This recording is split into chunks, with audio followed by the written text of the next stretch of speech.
భారతీయ IT నిపుణులకు America good news చెప్పింది. దేశీయంగా హెచ్-1బి వీసా పునరుద్ధరణకు అవకాశమిస్తూ ఒక పైలట్ ప్రాజెక్ట్ ప్రారంభించింది. ఈ నిర్ణయం వేలాది మంది ఇండియన్ టెక్కీలకు ప్రయోజనం చేకూర్చే అవకాశాలున్నాయి. ఈ మేరకు యుఎస్ స్టేట్ డిపార్ట్మెంట్ ఒక ప్రకటన విడుదల చేస్తుంది.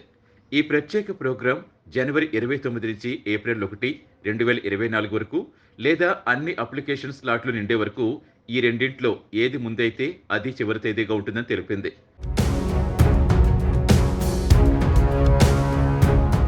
ప్రస్తుతం రెన్యువల్ స్టేటస్లో ఉన్న హెచ్-1బి వీసాదారులు అమెరికాకు వెళ్లకముందే భారత్లోనే అప్లికేషన్ పెట్టుకుని పునరుద్ధరించుకోవచ్చు. గత ఏడాది జూన్లో ప్రధానమంత్రి నరేంద్ర మోదీ అమెరికాలో పర్యటించిన సందర్భంగా ఈ మేరకు ప్రకటన విడుదలైన విషయం తెలిసిందే.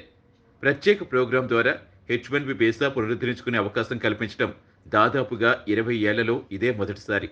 ఈ కార్యక్రమంతో వారానికి 4,000 దరఖాస్తులు స్వీకరించినట్టుగా తెలిపింది.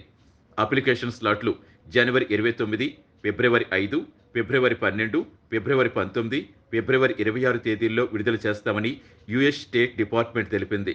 సూచించిన తేదీల్లో మాత్రమే అప్లికేషన్లు స్వీకరిస్తామని, వారాంతపు పరిమితి పూర్తయ్యే వరకు మొదట స్వీకరించిన దరఖాస్తుకే ప్రాధాన్యం ఉంటుందని తెలిపింది. ఒక తేదీలో అప్లికేషన్ పెట్టలేని వారు మరో తేదీలో ప్రయత్నించవచ్చని వివరించింది.